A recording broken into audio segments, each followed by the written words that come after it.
बहू का तकिया कलाम। सिद्धि की एक आदत थी। उसे इंग्लिश के शब्दों को अपनी हर बात के बीच में बोलने का बड़ा शौक था, खास तौर से स्टॉप। स्टॉप मम्मी जी, ये क्या कर रही हैं? बिल्कुल स्टॉप हो जाइए। कितनी बार कहा है कि किचन में कुछ भी सामान इधर उधर करने से पहले पूछ लीजिए।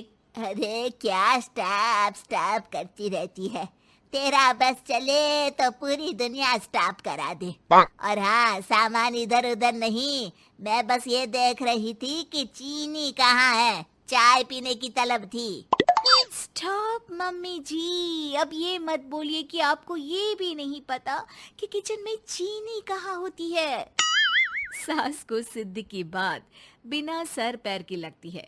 वो उससे बहस नहीं करना चाहती, सो वहां से निकल जाती है। सिद्धि कमरे में। स्टॉप, मैं कहती हूँ बिल्कुल स्टॉप। मैंने कहा बिल्कुल स्टॉप। नहीं करता स्टॉप बिल्कुल। अरे यार, बिजली की वायर जोड़ रहा था, तुमने स्टॉप होने के लिए बोला और ये देखो क्या हुआ, करंट लग गया। अब करंट लगने पर चिल्ला रहा हूँ तो भी स्टॉप। अरे चाहती क्या हो तुम? स्टॉप, मैं क्या चाहती हूँ? अरे अब कैसे स्टॉप हो जाऊं? मेरा मतलब है स्टॉप स्टॉप। सिद्धि फिर चली जाती है सब्जी वाले के पास। भैया, वो बैंगन किलो और आलू 5 किलो। Stop stop. काफी देर होने के बाद भी सिद्धि को उसका सामान नहीं मिलता। क्या है भैया, कब से बोल रही हूँ आलू 5 किलो, बैंगन 2 किलो, फिर दे क्यों नहीं दे रहे हो? भैया स्टॉप। बहन जी, मैं तो 2 मिनट में तोल दूं, लेकिन आप ही तो बोल रही हैं स्टॉप। अब इतनी तो अंग्रेजी हम भी जानते हैं ना कि स्टॉप का मतलब होता है कि रुक जाओ, तो रुक गए भाई। अरे यार, क्या लोग हैं। स्टॉप। अरे तोलो तोलो चलो। किसी तरह सामान लेकर सिद्धि घर आती है, जहां वो देखती है कि ढेर सारे मेहमान बैठे होते हैं। सिद्धि आते ही जोर से चिल्लाती है, स्टॉप! आप यहाँ सब कैसे? अरे अब कैसे स्टॉप हो जावे बहू, जितना आना था आ गए हम। अब हाँ बैठिए ना। सासू माँ, आप बात करिए, मैं चाय बनाकर ला रही हूँ। सभी बात करने में लग जाते हैं कि तभी सिद्धि किचन से निकल कर आ जाती है। Stop stop. अरे क्या खाएंगे आप लोग? पकौड़ी बना दूं या चीला, या फिर इडली बना दूं? अरे जो मर्जी बना दो, बस ले आओ जल्दी से बहू, इन लोगों को निकलना है, कोई जरूरी बात करने आए हैं। अच्छा अच्छा स्टॉप। सिद्धि स्टॉप वाला अपना तकिया कलाम बोलकर निकल जाती है, लेकिन थोड़ी देर बाद जब वो कमरे में चाय नाश्ते के साथ आती है तो जरूरी बात हो गई आप लोगों की, या मेरे डर से शांत हो गए कि चुप हो जाओ, सिद्धि आ गई है। बोलिए ना। बस जैसे ही सिद्धि ने कहा बोलिए ना, घर में चकर पकर की आवाज गूंजने लगती है।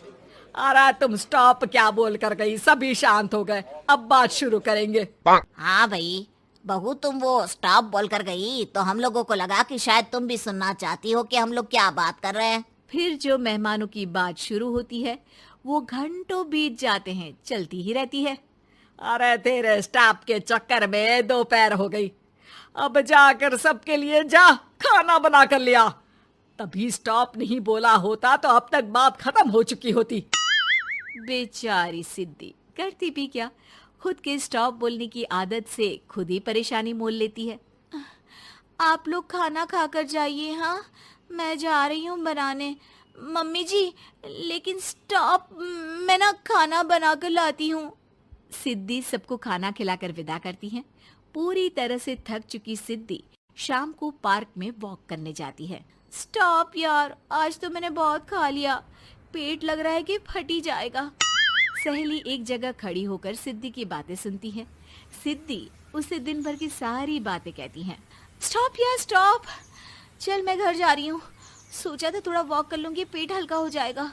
सारा दिन काम कर कर के थक भी गई थी, लेकिन यार तेरे कारण बस खड़ी ही रह गई। वैसे तो पार्क करने क्या आई थी?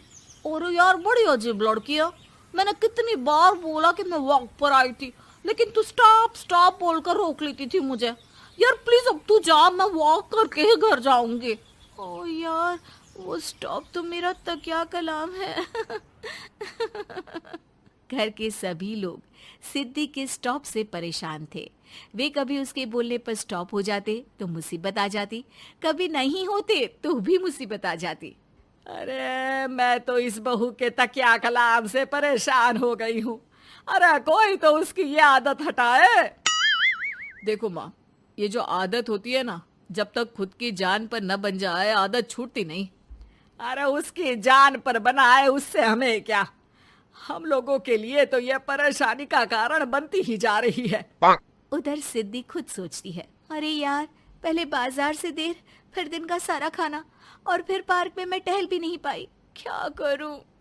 इस तकिया कलाम के कारण मैं खुद ही परेशानी झेल लेती हूँ। एक काम करती हूँ, आज से सोच समझकर बोला करूंगी। बहू स्कूटी उठाती है और निकल जाती है, लेकिन जैसे ही वो बीच चौक पर पहुंचती है, स्कूटी फिसल जाती है और वो नीचे गिर जाती है। हाय रे, कोई तो बचाओ, किसने टक्कर मार दी मुझे? कितना दर्द हो रहा है, कोई तो डॉक्टर के पास लेकर चलो। स्टॉप। बस जैसे ही बहू स्टॉप बोलती है, सारे वहीं रुक जाते हैं। बड़ी घमंडी औरत है, एक तो हम बचा रहे हैं, ऊपर से देखो स्टॉप बोल रही है। स्टॉप, कोई नहीं है क्या इस पूरे शहर में? बहू अपने तकिया कलाम की रट लगा कर रखती है। स्टॉप, कोई है? कोई स्टॉप?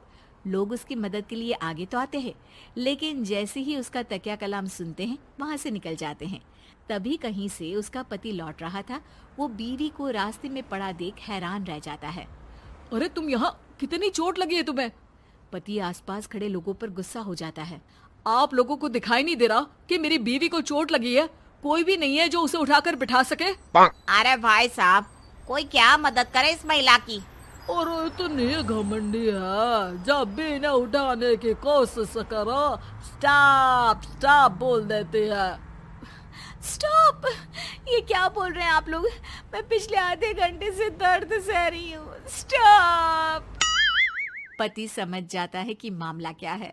वो सर पर हाथ रख लेता है, लेकिन जल्दी ही बीवी को डॉक्टर के पास ले जाता है। ओह, इन्हें तो बहुत ज्यादा चोट लगी है। आप लोगों ने इन्हें लाने में कुछ ज्यादा ही देर कर दी है। रुकिए, मैं चेक करता हूँ। डॉक्टर जैसे ही बहू के पास पहुँचता है। हाँ तो मैम, कहाँ चोट लगी है आपको? यहाँ? स्टॉप! डॉक्टर देखते देखते अचानक रुक जाता है।